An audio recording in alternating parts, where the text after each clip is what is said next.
Hello বন্ধুরা, সকলে কেমন আছেন? আশা করি অনেক ভালো আছেন। তো বন্ধুরা, আপনারা জেনে খুশি হবেন যে আজকে স্যামফোনি একদম নতুন মডেল একটি স্মার্টফোন নিয়ে চলে এসেছি আপনাদের সামনে। তো আপনারা যারা এখন আমার এনএসবিডি চ্যানেলটি সাবস্ক্রাইব করেননি, এখনই আমার চ্যানেলটি সাবস্ক্রাইব করে ফেলে নিত্য নতুন সকল প্রকার মোবাইলের আপডেট, আনবক্সিং, রিভিউ দেখতে আমার চ্যানেলের সাথেই থাকুন। তো বন্ধুরা, এটি হচ্ছে স্যামফোনির i32 একদম নতুন মডেল একটি স্মার্টফোন। তো আর কথা না বলে চলেন ভিডিওটি শুরু করা যাক। তো আমরা দেখব প্রথমে এই ফোনের শর্টকাটের কিছু ফিচার দেখব। তো এটা ব্র্যান্ড হচ্ছে স্যামফোনি, এটার মডেল হচ্ছে i32, থাকছে 1GB র্যাম এবং 16GB রোম।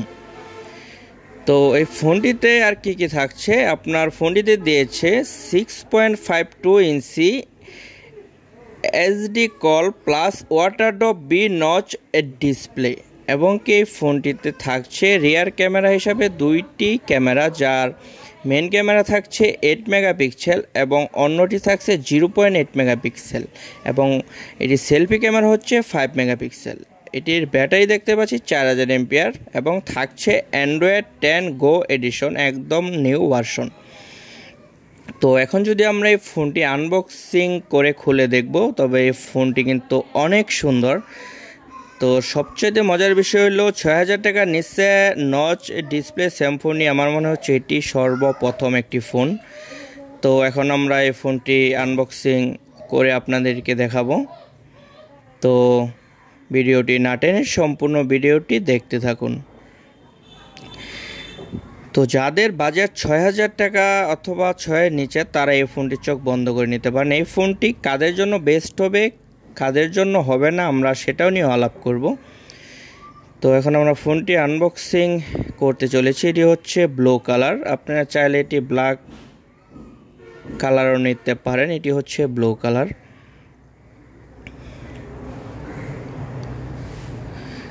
তো বন্ধুরা, এই হচ্ছে সেই স্যামফোনি আকর্ষণীয় নচ ডিসপ্লের i32 ফোনটি। তো এই ফোনটি কিন্তু অসাধারণ ডিজাইন নিয়ে বাংলাদেশের বাজারে রিলিজ হয়েছে। এই হচ্ছে ব্লু কালার। তো এটি আপনি হাতে নিয়ে কথা বলার সময় খুবই একটা স্মার্টনেস ভাব আসবে। তো ফোনটি অলওয়েজ সব কিছু ডিজাইন দিক দিয়ে অনেক সুন্দর, থাকছে ফিঙ্গারপ্রিন্ট অপশন। তো আপনি একটা জিনিস লক্ষ্য করেন, 5500 টাকার ভিতর এই ফোনটিতে কিন্তু থাকছে ফিঙ্গারপ্রিন্ট এবং 6.52 ইঞ্চি SD প্লাস নচ ডিসপ্লে। তো এটি ব্ল্যাক কালারটা অনেক সুন্দর। তো এটি ব্যাক ক্যামেরা হিসাবে তো দুটি ক্যামেরা থাকছে। তো এটি র্যাম রোম নিয়ে আলাপ করলাম। এখন এটির যে প্রসেসর দিয়েছে সেটা নিয়ে যদি আমরা আলাপ করি, এটাতে কিন্তু থাকছে কোয়াড কোরের 1.3 প্রসেসর ইউজ করা হয়েছে। তো এটার অবস্থানটা আমরা দেখতে পাচ্ছি, নিচে থাকছে টাইপ বি চার্জিং পিন, এবং কি আপনার এটার সাইডে থাকছে পাওয়ার অন অফ এবং কি প্লাস মাইনাসের বাটন। তো অলওয়েজ কিন্তু ফোনটি দেখতে খুবই স্মার্টনেস একটা ভাব আছে, বাট সব কিছু মিলে খুবই সুন্দর একটি ফোন করেছে। 5690 টাকার ভিতর আমার কাছে মনে হচ্ছে এই প্রাইস রেঞ্জের ভিতর এই ফোনটি খুবই দুর্দান্ত এবং খুবই সুন্দর করেছে। লক্ষ্য করছেন আপনার এই ফোনটি খুবই একটি স্মার্টনেস ভাব কিন্তু এটাতে রয়েছে। আপনি যখন এটাতে কথা বলবেন, ফোনটি কিন্তু দেখে মনে হবে মোটামুটি একটু হাই রেঞ্জের প্রাইজের ফোনটি। তো এরকমই কিন্তু অনুভব করা যায়। তো এখন যদি আমরা এই ফোনটির যদি ক্যামেরাটা লক্ষ্য করি, তো ক্যামেরাটাও কিন্তু মোটামুটি অনেক সুন্দর, যেহেতু রিয়ার ক্যামেরা হিসাবে এটা ইউজ করা হচ্ছে 8 মেগাপিক্সেলের। তো মোটামুটি কিন্তু অতটা খারাপ তা না। উপরে থাকছে 3.5 mm এর একটি হেডফোন জ্যাক। তো সব কিছু মিলে যাদের বাজেট 5,500-6 হাজার টাকার ভিতর, তারা এই ফোনটি নিতে পারেন। এবং এই ফোনটি কাদের জন্য প্রয়োজন না, আপনি যদি হেভি গেমিং ইউজার হয়ে থাকেন এবং আপনার যদি একটু স্পিডের প্রয়োজন হয়, তো তারা এই ফোনটি নেবেন না। যারা একটু নর্মাল ইউজার আছেন, তারা এই ফোনটি নিতে পারেন। কারণ হচ্ছে 5,500 টাকার ভিতর কিন্তু ফুল স্ক্রিন এবং ফিঙ্গারপ্রিন্ট সহ অন্যান্য ব্র্যান্ড এরকম ফোন নেই। কারণ হচ্ছে স্যামফোনি ব্র্যান্ডে তো একদমই নেই। কারণ 5690 টাকার ভিতর নচ ডিসপ্লে দিয়ে কিন্তু কোনো ব্র্যান্ডের ফিঙ্গারপ্রিন্ট সহ আমার ধারণা আমাদের ফোন নেই। তবে এটি 8 মেগাপিক্সেল ক্যামেরা থাকা সত্ত্বেও কিন্তু ক্যামেরাটা মোটামুটি অনেকটাই সুন্দর রয়েছে, আপনি লক্ষ্য করছেন। তো যেহেতু এটা রৌদ্রের মাঝে আমি ভিডিওটি শ্যুট করেছি, তো সে কারণে একটুকা অন্যরকম দেখা যাচ্ছে, তবে এটার ক্যামেরাটা সুন্দর। তো এখন যদি আমরা এটা ব্যাটারিটি দেখি, থাকছে 4000 mAh এর একটি ব্যাটারি। তো এটি চার্জ ব্যাকআপটা কিন্তু খুবই সুন্দর দিবে, কারণ হচ্ছে 4000 mAh এর ব্যাটারি থাকা সত্ত্বেও কিন্তু আপনি এই ফোনটি আপনার কম কথা হলে যদি স্ট্যান্ড বাই আপনি নেট ইউজ করেন 8 থেকে 9 ঘন্টা ইউজ করা সম্ভব হবে, যদি আপনি হেভি ইউজার হয়ে থাকেন। আর আপনি নর্মালি যদি ইউজ করেন 10-11 ঘন্টা কিন্তু ইউজ করা যাবে। তো এটা ফিঙ্গারপ্রিন্টের যে পজিশনটা কিন্তু মিডিলে রয়েছে, থাকছে 2টি সিম, একদম ন্যানো সিম ইউজ করা যাবে, থাকছে একটি মেমোরি কার্ডের সুবিধা।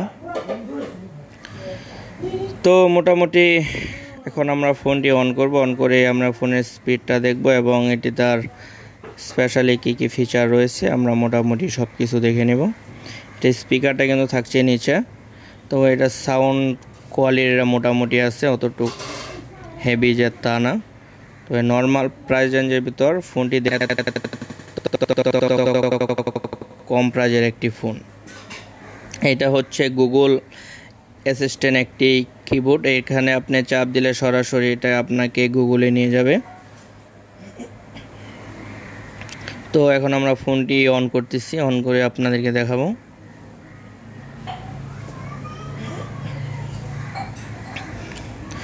তো একটি ফোন অন হতে একটু সময় লাগে, আমি আপনাদের ফোনটি কীভাবে অন করতে হয় টোটালি সব কিছু দেখাচ্ছি। তো ফোনটি অন হয়ে গেছে।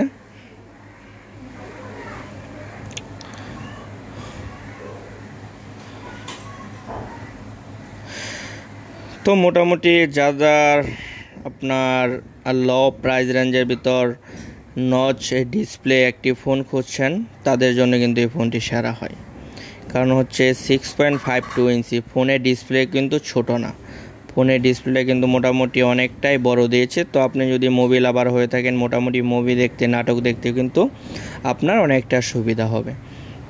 আর এই ফোনটি যে অতটা স্পিড তা কিন্তু না, এই জিনিসটা আমার কাছে একটুকা খারাপ লেগেছে, ফোনটা কিন্তু অতটুকু স্পিড না। কী কারণে? এটি হচ্ছে মাত্র 1GB র্যাম, তবে এটি যদি 2GB র্যাম হয়ে 6000 টাকা প্রাইস হইতো তাহলে আমার কাছে এই ফোনটি সেরা মনে হইতো। তবে যেহেতু এটা 1GB র্যাম এবং 16GB রোম দিয়েছে, বর্তমানে কিন্তু 1GB র্যামের ফোন খুব বেশি একটা মানুষ ইউজ করে না, তবে এই ফোনটি কিন্তু হচ্ছে 1GB র্যামের। যাদের একটু ফাস্ট স্পিডের প্রয়োজন তারা এই ফোনটি নেবেন না, যাদের মোটামুটি ইউজার তারা এই ফোনটি নিতে পারেন। তো আমরা যদি এটা সেটিংসে যেয়ে দেখি, অ্যাবাউটে যেয়ে যদি আমরা একটুকা লক্ষ্য করে দেখি, তো এটা কিন্তু থাকছে 1GB র্যাম, এটার সিপিইউ হচ্ছে কোয়াড কোর 1.3। তো খুব বেশি একটা ফাস্ট হবে তা কিন্তু না। জিপিইউ T820 অ্যান্ড্রয়েড 10 গো এডিশন। তো মোটামুটি লো প্রাইস রেঞ্জের ভিতর যারা আর কি টুকটাক ইমোতে আলাপ করেন বা ফেসবুক ইউজ করেন, মুভি টুভি দেখেন, তাদের জন্য নর্মাল হিসাবে কিন্তু এই ফোনটি ইউজ করা যায়। যদি আপনি খুব ভালো পারফরমেন্স চান, ভালো স্পিড চান, সেক্ষেত্রে তো অবশ্যই আপনাকে 3 অথবা 4GB র্যামের ফোন নিতে হয়। যেমন স্যামসং কিন্তু Z32 একটি ফোন রয়েছে, সেটি কিন্তু অনেক সুন্দর একটি ফোন। তো সেটির ভিডিও কিন্তু আমার এই চ্যানেলে আছে, আপনারা চাইলে কিন্তু দেখে নিতে পারেন। তো বন্ধুরা, এই ছিল আজকে Symphony i32, আপনাদের সাথে সকল কিছু বিস্তারিত A to Z শেয়ার করলাম।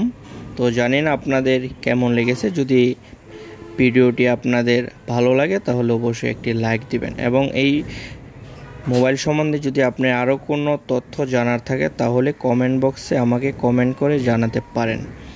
তো এখন যদি আমরা দেখি যে ফোনটির সাথে আর কি কি থাকছে, দিয়েছে একটি USB ডাটা কেবল, যেটি দিয়ে আপনি চার্জ করতে হবে, থাকছে একটি চার্জার অ্যাডাপ্টার, এটি কিন্তু ফাস্ট চার্জিং না, থাকছে একটি নর্মালি হেডফোন। তো সর্বশেষ যেটা থাকছে একটি সিলিকনের ব্যাক কভার। তো যেহেতু ফোনটি নিউ মডেল, তো ব্যাক কভার নিয়ে আপনি কোনো ঝামেলা পোহানোর প্রয়োজন নেই, যেহেতু ব্যাক পার্টটা তারা দিয়ে দিয়েছে। তো বন্ধুরা, এই প্রাইস রেঞ্জের ভিতর ফোনটি খুবই সুন্দর, তো আপনারা চাইলে নিতে পারেন। তো আমি আবারও বলি, যারা এখন আমার চ্যানেলটি সাবস্ক্রাইব করেনি তারা এখনই আমার চ্যানেলটি সাবস্ক্রাইব করে ফেলেন। তো আজকে এই ছিল। তো নিত্য নতুন সকল প্রকার মোবাইলের আনবক্সিং রিভিউ দেখতে আমার এনএসবিডি চ্যানেলের সাথে থাকবেন, এবং আপনাদের সর্বোচ্চ ভালোবাসা এবং সহযোগিতা কিন্তু দুর্দান্ত গতিতে এগিয়ে যাচ্ছে আমার এনএসবিডি ইউটিউব চ্যানেল। এটা হচ্ছে আপনাদের ভালোবাসা না পেলে কিন্তু এটা কখনোই সম্ভব হতো না। তো আপনি যেমনভাবে সাপোর্ট দিয়েছেন, ইনশাআল্লাহ আমার পাশে সবসময় থাকবেন। ধন্যবাদ।